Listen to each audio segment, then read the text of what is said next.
All right, guys, welcome to the Peak Performance Podcast. I got Collin McFarland on, the legend, helping 95 families a month. Collin, how are you doing, bro? I'm pretty good, man. No complaints. No complaints. I love it. Dude, one thing I always love about you is you're always positive. Like 100%. Every time I'm with you, dude, I've never heard you complain, and you've gone through some stuff, and I've never heard you be negative about it, man. Where does that come from? Well, I don't know, man. I mean, I guess my background and just I try to stay focused on the Lord's blessed our life a lot. So I just try to stay focused on that. Yeah, it's crazy, dude. This game of insurance or business in general, so much of it is just mindset. So much of it is being positive. I did not have that strength coming in.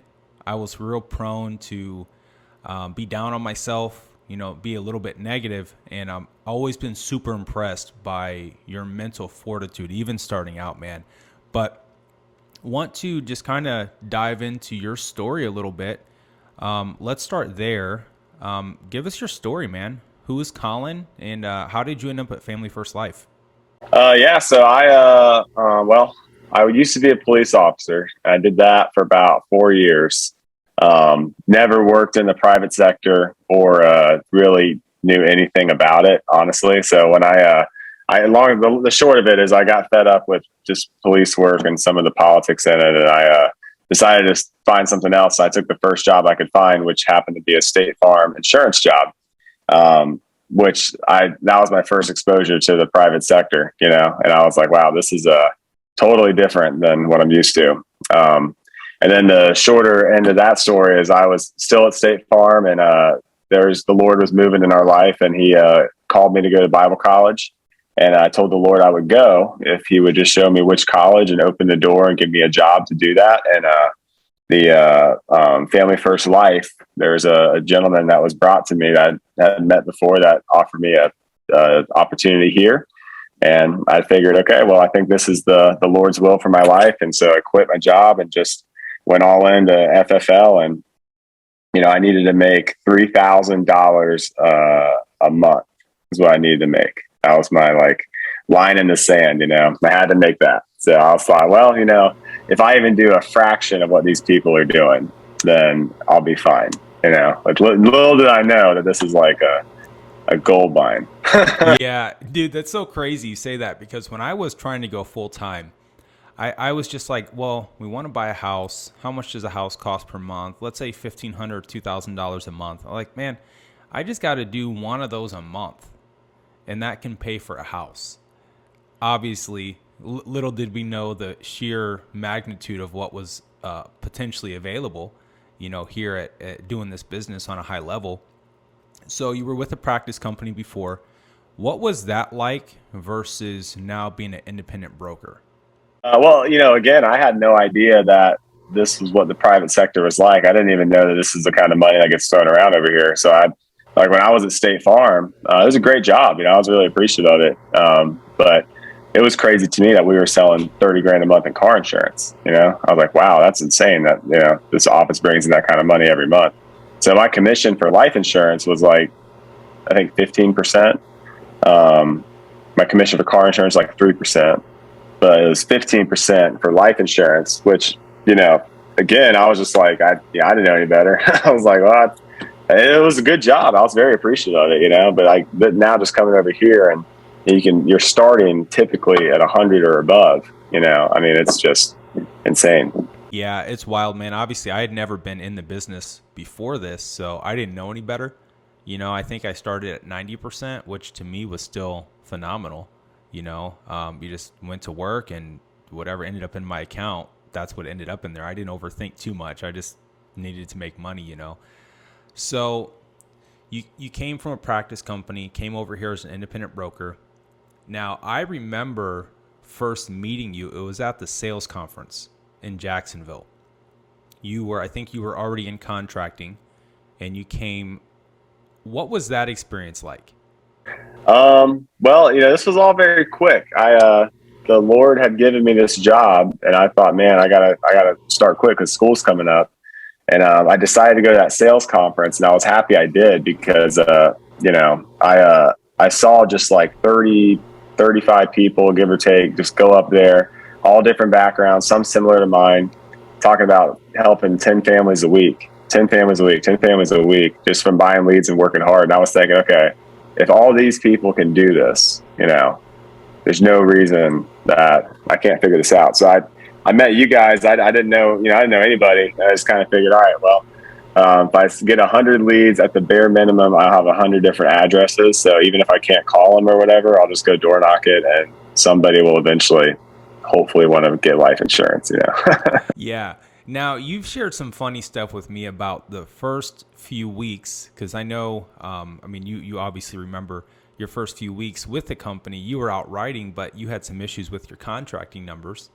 Some of them had gotten just inadvertently terminated and just a big mess, man. And I thought, this guy is so sharp, but he's going to quit. He is going to leave us, man. Kind of talk us from your end, yours and Shelly's end, like that whole experience when you're out riding, you're not getting paid, your numbers are getting all wonky. What were those conversations like between you and Shelly? Well, she didn't go to the sales conference. So I came home that night and I said, look, I just need to spend $1,000 on a credit card. And it was the last $1,000 we had in our limit. And that was it.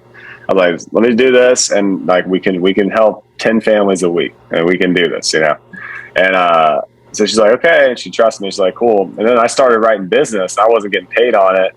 And then I was getting like letters for like, you're getting terminated and this and that and whatever. I was like, okay, well, Shelly didn't understand what's going on either, but I was like, well, I'm writing business somewhere. I'm putting people's bank account information in something, and I'm getting like their names and their social and all this stuff. So there's definitely a policy out there somewhere. I just don't know who's getting paid on it, But I just kind of just kept going and just trusted the system, because I'm like, there's no way that all these websites these people gave me are false. There's no way that everybody's lying to me. It has to be. It has to be legit. Now, most people I interview, they always say kind of the same thing. And I know what Shelly said. When you were talking with her about this, what did she say about this? She said, what did she say? I just thought it was a scam. Yeah. She thought for sure that we were going to be like, getting in trouble with the IRS, going to a padded cell. I mean, this is, she thought the whole thing was. It's so crazy, dude, how many people think it's just too good to be true. Because here's the thing. I think you and I both come from a place where, like, making more than, an average salary per year, that's like, we can't really fathom that. I did not come from privilege. So when I heard the kind of money that could be made in this business, I thought, well, that's just stupid. There's no way. I couldn't wrap my mind around that. So there's a lot of people that think, yeah, this is a scam. There's no way. You're either doing drugs or it's just a scam, So you came in. Now, there's a lot of agents that come in and they would be afraid to max out their credit card to buy leads and do something they'd never done before. If there was a new agent listening to this, what would you say to them if they were struggling with really going all in from the get-go? Well, you got to make a calculated decision. Is what I would say. Is that you shouldn't be like you should be afraid, right? I mean, I was afraid. I was afraid to do that, and even like upping my lead spend like I did recently, I was still afraid to do that. But like if you're able to see that it's an investment, and you say, okay, I spend $1,000 a week on leads. Now, if you're willing to work hard, then you'll be fine. So then you shouldn't be afraid. You should spend the money. But if you look at the $1,000 a week on leads and you're thinking, oh, I don't know if I'm really going to work hard though. I don't know if I really want to call these things. Well, then yeah, like the fear is a good thing. Don't do it. But if you have that kind of fear in you, that should prompt you to work hard and say, okay, I've got to at least work to make this money back and hopefully learn how to make a profit doing this. Yeah. So what you're saying is if someone is not willing to really actually work hard, they should not do this. Yeah, correct. Like that fear should be a good thing. It should be like a stopgap in you, because if you're looking at, because $1,000 a week is a lot of money, especially for someone that's not, doing this for a while. You should look at that and say, okay, if you're going to spend $1,000 a week and you're not going to work hard, then you're just wasting money. I mean, that's, Yeah, 100%. 100%, dude. Now, your first couple months in the field, What was that like? What leads did you buy? What was your schedule like? I know you were going into college. What did that all kind of look like from an activity standpoint? Well, I bought instant internet leads to start. Bought 100 of those.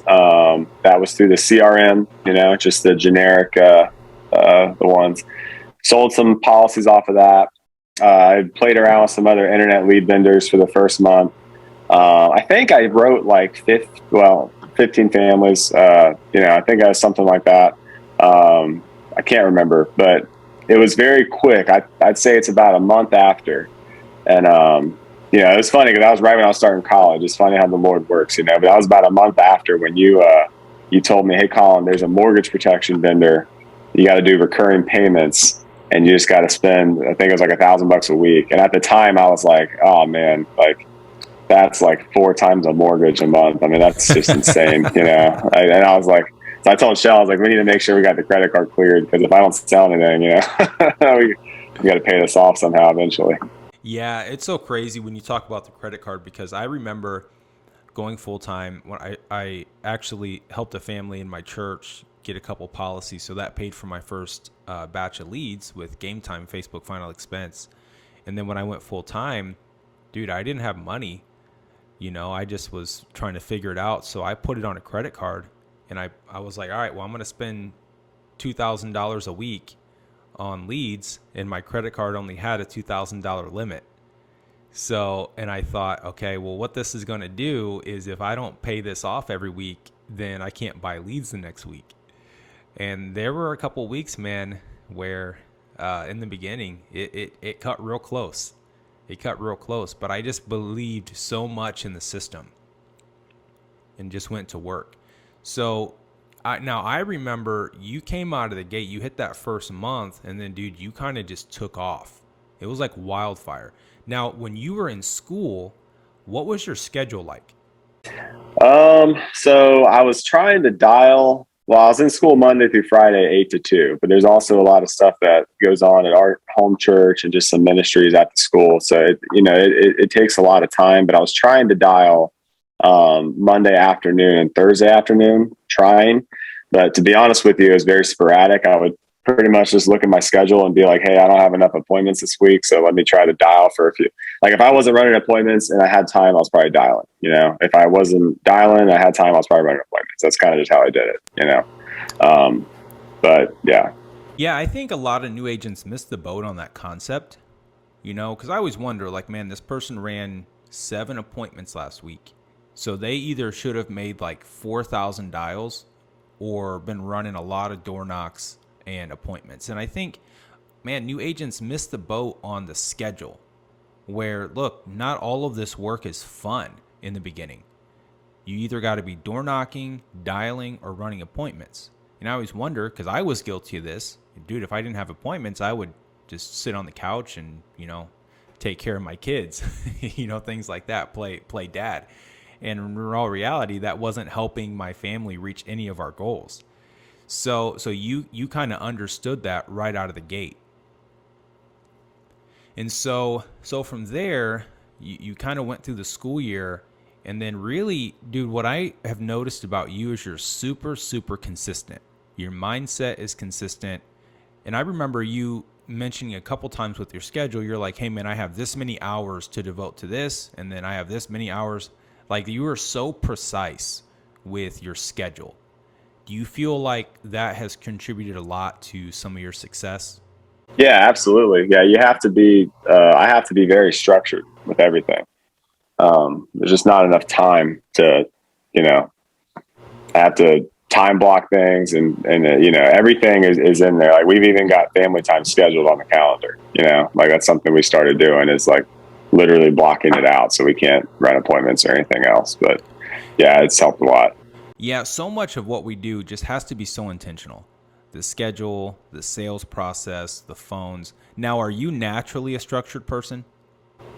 I mean, I would say like with business stuff, yeah, I'm pretty structured with like, things that like important things that have to get done, like I'm always on I'm always on an internal clock. Like it's kind of it's a good and a bad thing. It's bad because I'm always in the moment. I'm never living in the moment, which is bad because I'm always trying to think about what I got to do next, you know. But yeah, it does help a lot with this job, I would say. Got it. That's great, man. So here's what I really want to dive into, dude. Last month, you killed it, dude. How many families did you help in June? 95. 95. What I think people have to wrap their mind around is like most people, like that is nearly the salary people dream of making in a full year. And you were able to help that many families in a month. What was that like?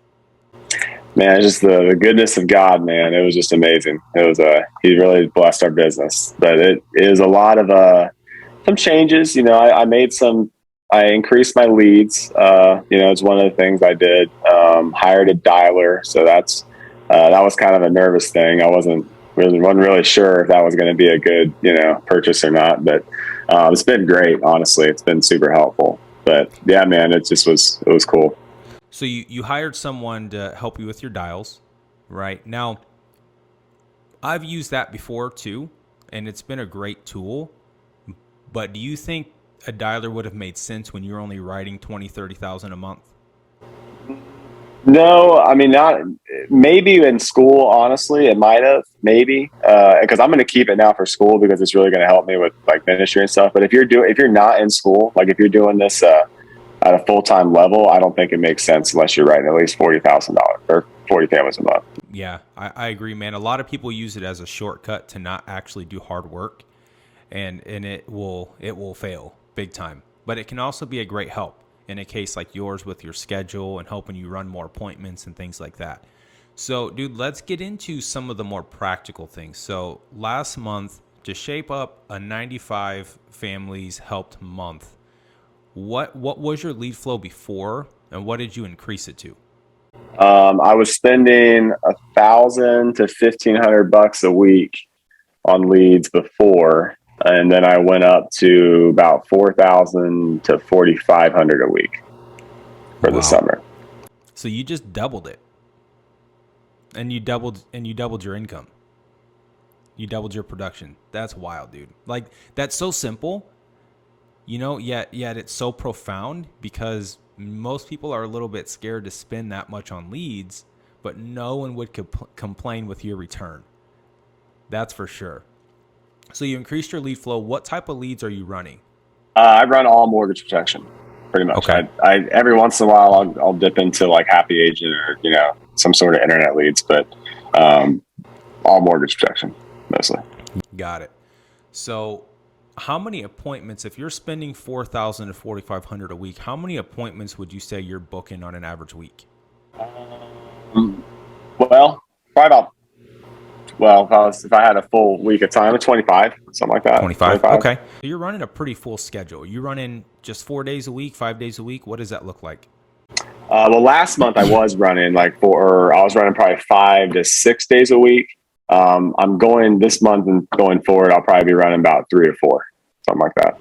Got it, man. So let's kind of dive into what you do in the house, because obviously you're not helping 95 families on accident, right? You're doing some things in the house that are probably really, really simple, but you're doing them really, really well.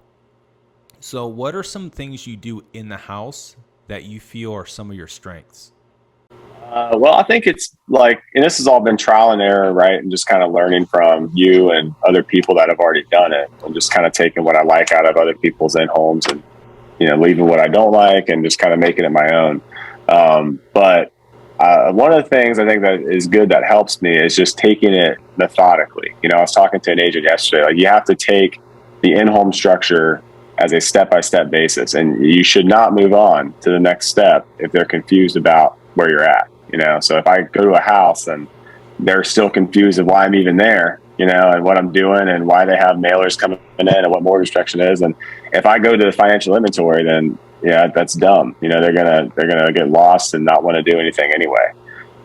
So just kind of like taking it step by step, explaining it, and kind of, you know, helping them get a full understanding of it is good. but also just making it make sense. That's something that like it's taken me a little bit of time to kind of learn how to do that. I'm still learning, but trying to find, not just sticking to a script, so to speak, but trying to find, okay, take a look at, because I use the financial inventory as like an overview of their life. Like this is like your life, this is your finances, this is what life insurance you already have, this is what savings you have, whatever. And so what I'm trying to do is find something that has enough value that makes sense for your life, Yeah. And those are typically the biggest sales. So you're really building the value based on what they can qualify for. Right. What they can qualify for, and something that makes sense to help them, Yeah. Now, I get the impression that you do a lot of his and hers policies. Is that pretty accurate? Yeah. Yeah. Now, I'm not great at that. I pretty much stick to the higher income earner, and I leave. That's something I need to work on. How do you do so well at that, because you turn in, dude, I see the numbers. You turn in these massive sales, these massive policies that are husband and wife combos. How do you do that? How do you position that? How do you make that make sense? So I'm just super assumptive about it. I don't, I always start with just assuming that both of them are going to do it. I'm not even going to talk about just doing the insurable risk until after they've already decided they both don't want a policy. Like I'll wait until after they look at it and they're like, oh man, like do we both have to do one, or, oh, this is kind of expensive. And then I'll start kind of trickling down, and then I'll try to focus on maybe him if he's making more money. And then if they're still like, oh, I don't know, it's kind of expensive, then I'll start downselling just him, So I'm always going to start with like, just assuming, like not even acting like it's a question, start with the best possible scenario for them and for us. Right. But then if something happens to where they just want to cover one or the other, then I'll start taking things from there to, backtrack, so to speak. So are you showing 2 or 3 options typically? 3. So you're showing 3 options, and are you doing more of like a top down where you're kind of pointing them towards option number 1 first to see if they bite? No, that's something I need to work on, to be honest with you. I think I've been shooting myself in the foot, because so what I do is I do 100% of the mortgage, 75% and half, right? So when I explain it, sometimes I end up saying like, oh, some people just want to cover half or 75% because it's saving some money and they're not going to owe the full amount forever. But I think that sometimes by saying that, what's happening is people are just writing off the full without even looking at it. So I think it'd be better just to kind of show them, and then kind of, like I just said, just kind of backtrack if it does come up. But yeah, I normally do 3 options, and most people do the middle one, right? That's typical. But yeah, that's pretty normal. I get that a lot too. I actually get a little nervous when someone goes right towards the first option, because I don't want them to make too much of an emotional decision, because I want them to be able to keep it. Obviously we get paid very handsomely for what we do, so it doesn't really matter which one they go with. I just don't want to get that call in 60 days, 90 days when they're like, man, Sean, you let me bite off more than I could chew. So I actually try to downclose a lot of people. But so when you're in the house and you're sitting with a husband and wife, let's say, the need is to cover the husband, but you're obviously just assuming the wife is going to get it. Let's say you're in a situation where the wife, doesn't really need it because her income isn't necessarily at risk. How do you position, hey, we need to cover the husband, but we're going to go ahead and cover the wife too? How do you position that? like, so you're saying like the husband is the insurable risk, like he's making all the money? Yeah. Then, well, I don't even really talk about it. I give them both options. And I really don't even discuss covering just one of them until they already are like, okay, that's too much, or do we have to do one on each other, this and that, whatever. I really don't talk about it that much. Only very rarely do I actually bring that up. Like yesterday, I sold a larger one to a guy, and I did talk about it with him beforehand, but that's because I knew that the lowest they were going to spend if they both did it was like $600 something a month, So I was like, it'd probably be better for me just to mention this to them now before I show them $600 to $1,500 a month in premium, But most of the time, like 95% 90% of the time. I just don't even, it's not even a question. I'm just going through the process. I'm writing, Sean, Christina down, and I'm just, giving it to them and letting them decide what they want to do for each other. Got it. Yeah, dude, that makes a lot of sense. So when you're going through that process, how are you figuring out, are you determining your options based on their income or based on, the percentage of the mortgage?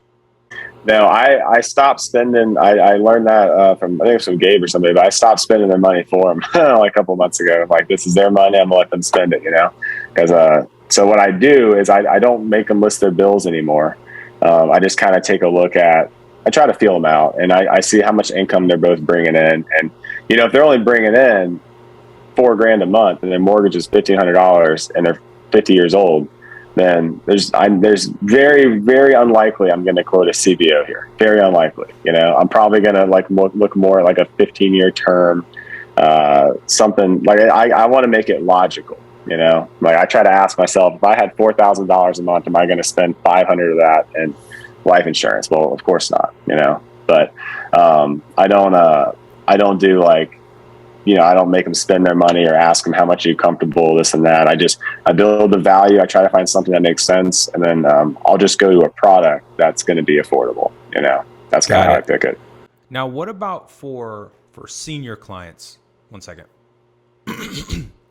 For senior clients, I know you do a lot of his and hers on those too. For payment protection and things like that. How are you positioning the value covering the husband and the wife for that? Same deal? You're just really presumptive about it? Yeah, same deal. I mean, it's I spend a little bit more. I think I spend a little bit more time on those when I build the value before I show numbers. So just when I'm just like explaining the product, I just go over just how important it is to have something that's dedicated to the house. That's going to say, okay, we have all this other savings, we have all this life insurance, anything else, but this policy is set to pay the mortgage for a year. That way, you guys can breathe and make a smart decision. And then we go over like the different kinds of decisions you can make on the house, and why it's important to give yourself time for that. And a lot of times, if I just say it just like that, and then just quote two people on the back and just give it to them. Again, I'll backtrack if I need to. If they're like, man, I don't think she needs it, I think, can we just do just one? I'll say, yeah, sure. It's not a problem. But I always present the opportunity to do both of them if they're willing to. Do you ever get told, I want to think about it? Oh, yeah. How do you handle that? So normally and I'm just like very honest with them. It's like, I tell them, look, they send us out here. There's a ton of people moving here. There's a ton of, new mortgages and refis. So we got a lot of people we got to get to. So, one thing we have to do is either apply for coverage, or if the family just says, hey, I don't want any kind of mortgage protection for my family, then we can just decline it. And then I don't stop there. I continue to barrel through it, That's I'll like, okay, we have to either apply or we have to decline it. And then I'll say, so what most people do, Sean, because this is, I understand that we know we want coverage. We know that we need to cover you for your wife. We know that we need the house to have something. I understand where you guys are coming from. But what most people do is they just start where they're comfortable, right? Let's just get something that we can get you approved for that is comfortable. Start with the half and 75%. And then we'll get through, first year together. I'll come back out a year from now. We'll do a review. And if things have changed by then and we need to add some coverage or change some things around, then that's something that we could do at that time. So you're keeping it real simple. Actually, one of the mistakes I used to make and sometimes still do is I'll say the apply or decline, and then I just kind of make them pick one of those. And dude, I like how you do it because obviously you're not stopping there. You don't want them to decline it, so you kind of just keep pushing through. And so yeah, that's actually really, really phenomenal. And so dude, let's talk about, so we got the activity down. Let's talk about your mindset going into the house. Like, what is your mindset when you're sitting with the client? What's your posture when you're going through it? And obviously you're not afraid to get told no because you're showing very large numbers to people. What is your mindset when you're sitting with a client? Well, I want to be kind of perceived as I don't want to be the salesman, I want to be perceived as like the idea, like the professional advisor, that's the idea I want to convey. to them. So that way they don't feel like they're getting sold something. They feel like that we're planning financially for if something happens to us. And, truth be told, the mortgage protection was handled. I mean, it really was done at the bank, years and years ago. So that's why this makes so much sense to me, because it is a process, and ultimately you can decide not to have it. But, if you do want it, there's just some things we have to go through. So I try just to kind of be very direct and just very kind of like educational, I educate and then try to find puzzle piece with them through the financial inventory. And then that's when I kind of slow it down. I bring the emotion into it by saying, okay, now the reason I'm even here is because if something happens, we need to make sure that this house is okay. And I know we don't think anything's going to happen, but things do. And I bring in some personal stories sometimes, about how either different death claims with a client or, just other things that I've been through in my life of just things that have happened. And I say, look, so I know we don't think anything's going to happen. This is not a fun conversation, but my job is to make sure that we can have a real conversation today. So if something does happen, we know that you guys are in a good position on this home. And then I'll ask them, so Sean, if something happened to you, and then, kind of build it that way. Got it. So it sounds like you're very intentional behind everything you do in the house from the time you get there, from the time you ask certain questions, going through the financial inventory. You just have a lot of structure and you kind of do the same thing in every house. Were you always like that in the beginning? Did you always do the same thing in every house? No, I actually, I think I have my binder over here somewhere, but I'd like to show it to you. It's funny, man. So when I first started, I didn't really have any structure at all. I just showed up with like loose leaf paper, and I was like, "Oh, you put this request in," and I was like, "Let me see if I have it right here. I want to show it to you if I have it." This is my binder, man. So this is what I was doing here. Was just writing a bunch of random numbers, That was your financial inventory? Yeah, this is my financial inventory. And you see some of this stuff on here. It's just like well, and dude, what's crazy is you were helping 30, 40 families a month with that. Yeah, I was just like putting like, hey, here's 3 options, man. What you want, 10, 20, 30. Yeah, that's so crazy because people tend to get paralysis by analysis in this, where they think they have to have everything perfect. Dude, I used like a 50-pound Gateway laptop that I had to charge at every house. And I was helping 20, 30 families a month with that. And finally I was like, all right, I'm all in. Let's go buy an iPad that I could afford. It's so like, dude, you don't have to overthink the process. You just have to go in, care about the families, help them find their need, help them get insurance they can keep. And it's that simple. Whether you do it on loose leaf paper, financial inventory, with a laptop, an iPad, or you just walk in and just don't use anything. Like, as long as you're there for the client, dude, they filled the form out. They invited a stranger to their house. They want the coverage. You just have to make it make sense. Or maybe it's not their day. Doesn't mean they'll never get it. So one thing that I used to struggle with in the beginning was I would get super uptight when someone told me no because I felt rejected. And then I would be kind of rude because I felt rejected. So I would be real, not nasty, because I'm not like that generally, but I would just kind of be annoyed when I left the house and not respectful. And what I realized was I needed to change that posture because it was affecting me. They're never going to see me again, but I have to live with me the rest of that day. And so even when I felt slighted or I felt like this didn't go the way I thought it should, I started actually being much more respectful and grateful towards the client because I knew that was going to help my mindset be much more positive when I left the house.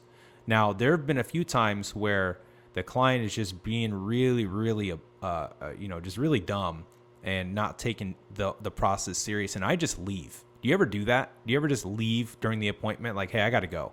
Oh yeah. I'll just pack up and I'm in the car.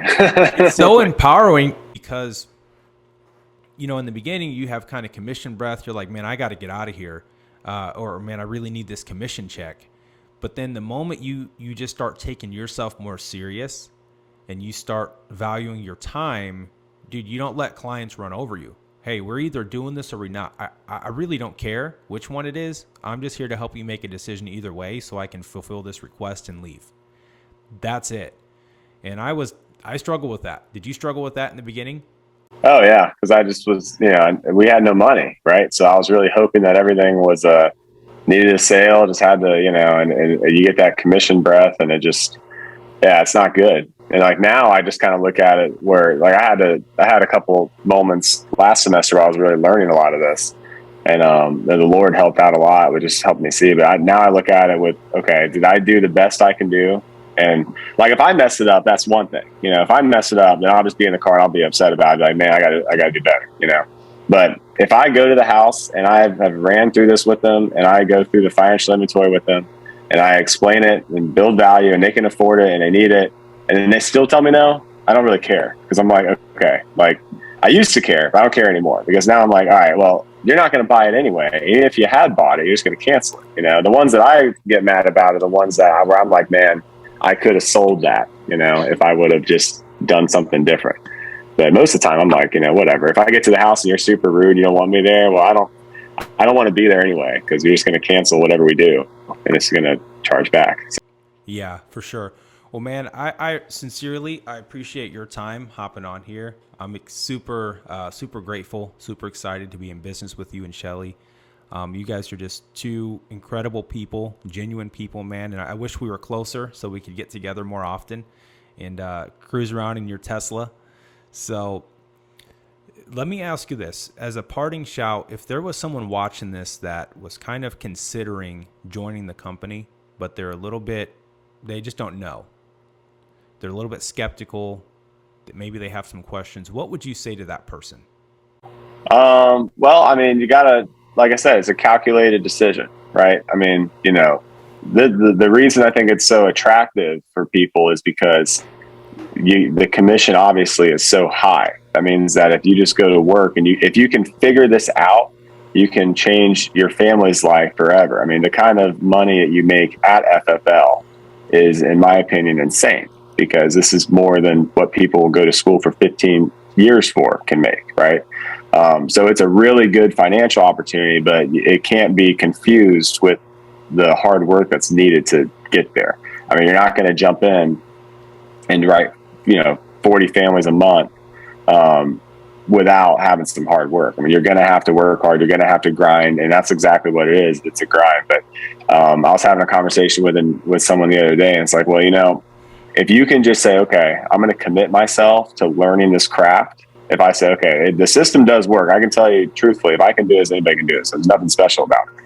But if you just kind of follow the system and buy the leads, dial them, the system works. And the question you have to ask yourself is, okay, am I willing to work hard to get what I want? You got to figure out, what do you want to get? How much do you want to make? Because really, you can make whatever you want here. And then, are you willing to work hard enough to get it? Because if the answer to those questions is yes, then you absolutely should do it. But where people fail is that they typically don't work hard enough to get where they want to be. Okay, everybody wants to be up here, but not everybody wants to work to get up there. Yeah, 100%, dude. You said that so well. And I think you have to have a clear purpose and clear goals on what this opportunity could do for you. And I think it has to move away from the financial really fast, because that honestly, it just gets monotonous. Like you bring it in, and what do you do with it? And so and I love how, you're in a position where you're going into ministry, you're using this to support God's work. And I think as long as you keep your mindset there, bro, God is just going to bless you. He's going to bless your business. I feel like he has to. You're a good steward of everything he's given you. You guys are good people trying to do the right thing. Dude, I'm excited to see what the rest of this year is going to hold. Oh, by the way, just hit logo, right? Dude, we cannot forget that. Can we, it's official, right? Can we put it out there now? All right. What's your team name?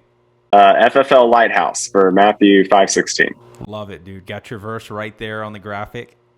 Yeah, it's been crazy, man. That's the thing, is that the Lord has blessed this business. I mean, it's just that's the truth of it. Anyone that is in ministry or that knows the Lord, that they understand that, like, man, this was an answered prayer. And for me, like, my why it's not hard for me to have a why. My why is so I can go to Bible college and so I can then serve full time after that. That's my why, you know. But I agree with you. If you come in here and your why is like, oh, I just want to make a lot of money. Well, dude, like I've already figured out in the year I've been here that it doesn't matter what you make. It doesn't fix anything. You know, it doesn't bring any more fulfillment whether you make $2,000 a month or 90, you know, like it's all the same. So you got to have a good why, you know? Yeah, 100%. Well, dude, thanks for coming on. I appreciate you, man. Let's grow this thing. I appreciate that, dude. If you need anything, holler at me, guys. Thanks for coming on. Have a good day.